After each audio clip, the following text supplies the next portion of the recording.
We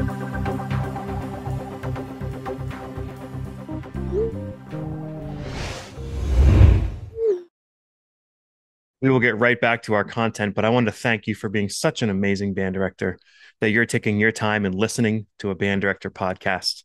There's many options out there, and I appreciate you very much taking in this content.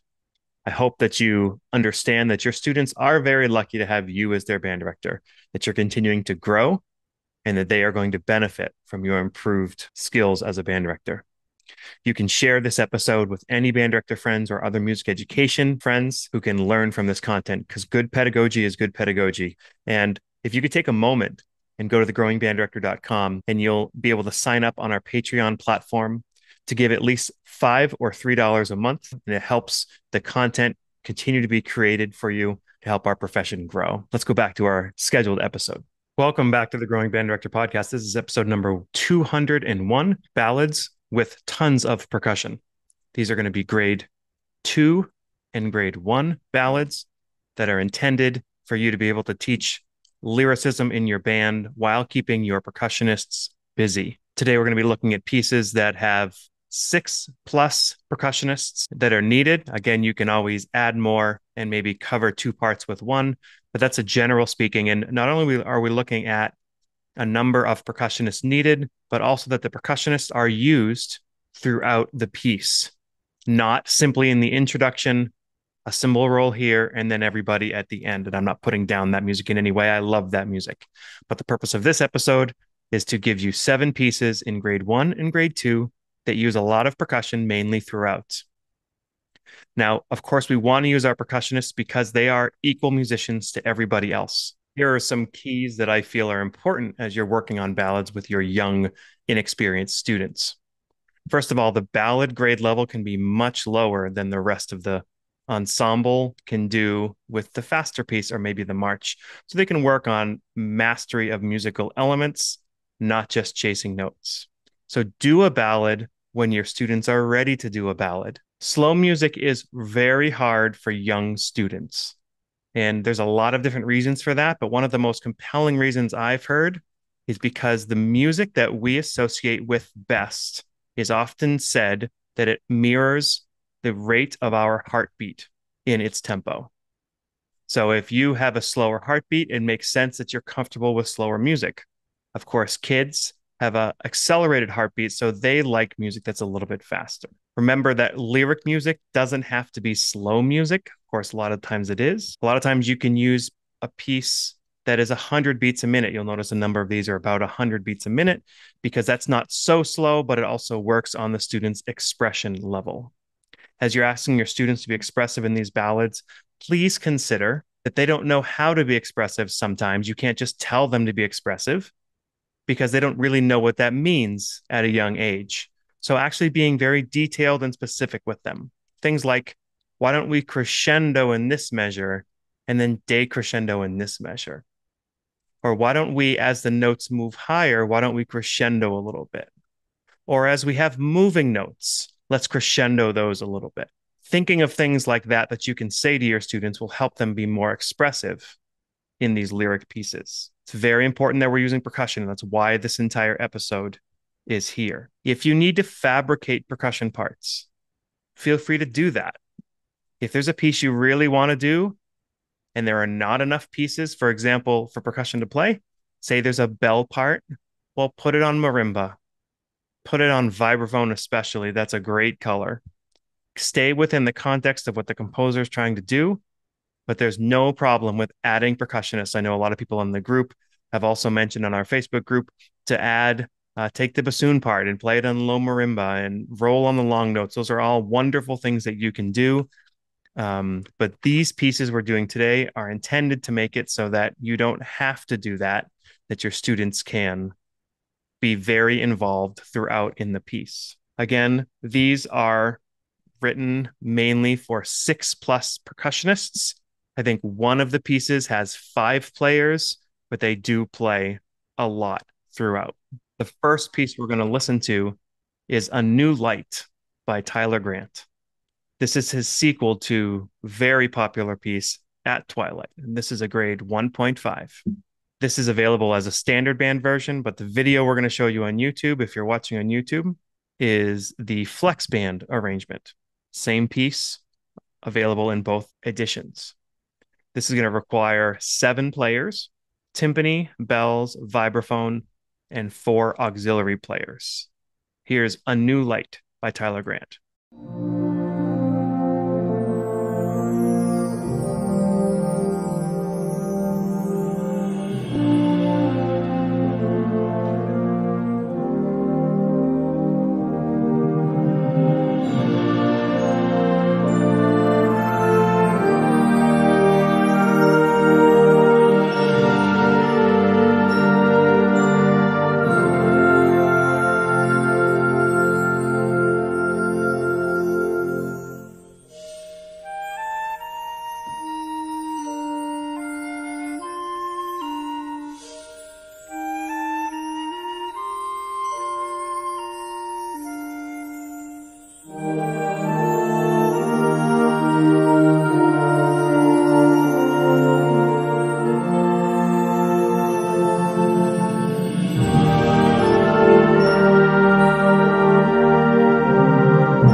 Our next piece is by Canadian composer Matt Neufeld.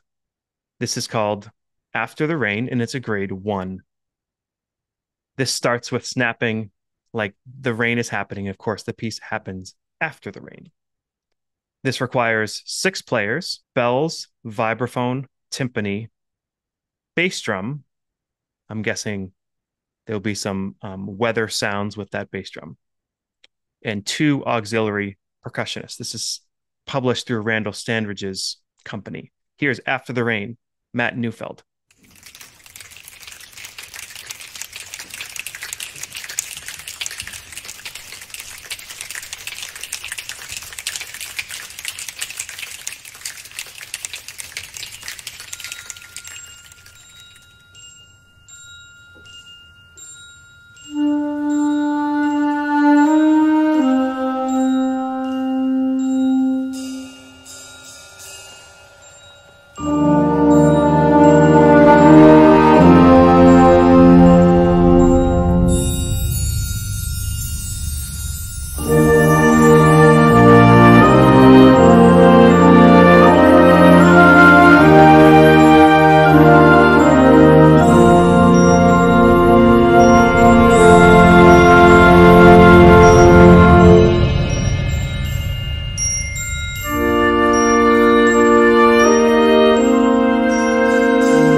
third piece we're going to use is by Andrew Glover. This is a piece called Slumber Song.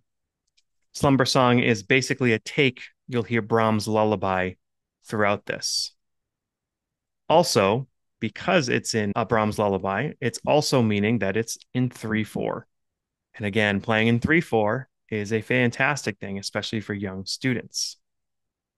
This is going to require 7 percussionists, timpani, vibraphone, marimba, and bells, 2 auxiliary parts. And then what's special about this as well is there's a piano part written. Sometimes these piano parts are very fabulous because they help the piece, and they're also wonderful because you probably have a piano player in your band who would love a chance to play. So here's a grade 1 Slumber Song by Andrew Glover.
The fourth piece we're going to use today is called Spring, and it's written by Randall Standridge.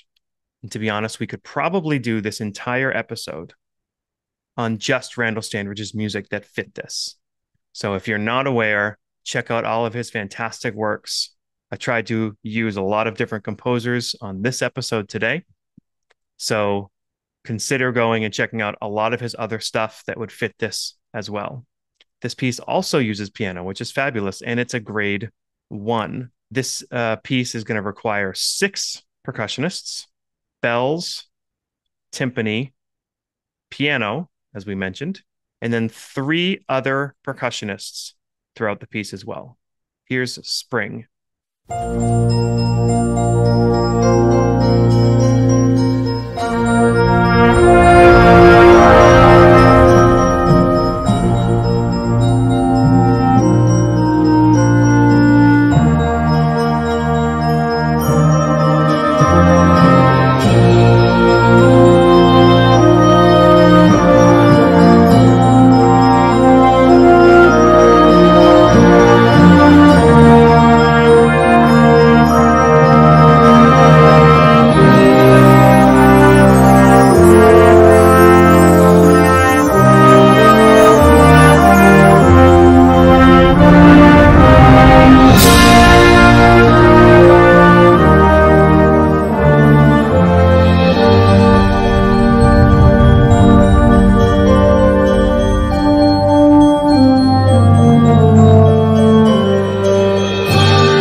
Next piece we're going to listen to is called Go in Peace, and it's a grade 1.5 by Laura Estes. I did an episode with Laura back about a year ago. It's episode number 105. As I go back, episode 11 featured Randall Standridge, who wrote Rain, and then the composer of A New Light, Tyler Grant. I had him on the episode called Teaching Tone. That was episode number 123. So if you want to meet any of these composers closer up, go back and check out those episodes. On Laura Estes' piece, this is going to require 5+ players, timpani, mallets, which again could be doubled, especially if it's a bell part and you put it in a different mallet instrument, snare drum, bass drum, and there's an auxiliary part, which could be played by one person or could be played by multiple people. This is one of those pieces that is 100 beats a minute, so it's not super slow. It is a grade 1.5, and this piece is in C minor. This is called Go in Peace.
We have 2 pieces left for you. I hope you're enjoying these. And again, thank you for supporting the podcast.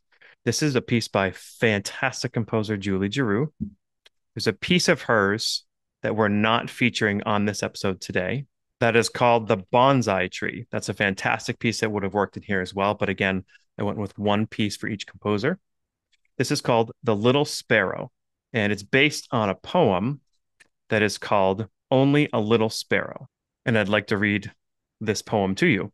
Only a little sparrow. I'm only a little sparrow, a bird of low degree. My life is of little value, but Jesus cares for me.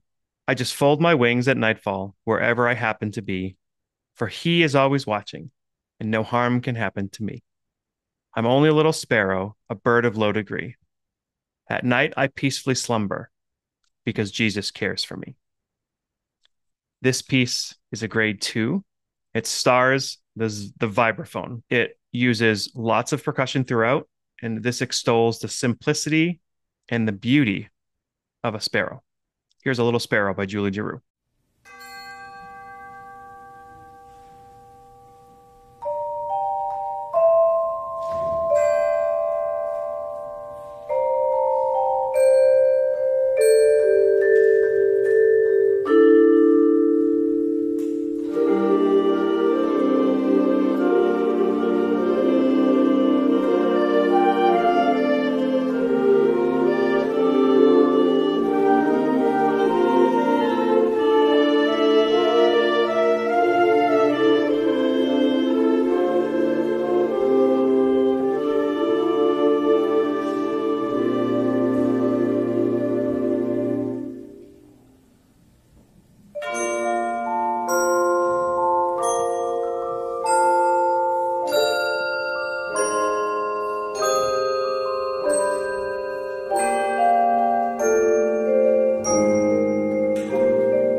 Thank you again for supporting this podcast. The final piece we're going to listen to is by composer Joe Snyder. This is called Volusia Skies. It's going to use 7 to 8 percussionists. So this piece uses timpani, bells, and vibraphone, and then has 3 percussion parts. But those 3 percussion parts require 4 to 5 players to cover them. So I hope you enjoy this piece, Volusia Skies by Joe Snyder. But I also really hope that you've taken to heart using your percussionist as wisely as possible throughout all of your ballads. They're also going to be much better behaved for you when they are playing. And again, if you're doing a piece that does not have enough percussion, but you want to do it for another reason, please write parts, create situations where your students will be successful. They're not just sitting there watching you teach and work with the wind section. Here is Volusia Skies, Joe Snyder.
We sincerely appreciate you taking your valuable time and listening to the Growing Band Director podcast. Your students are very lucky to have a band director like you.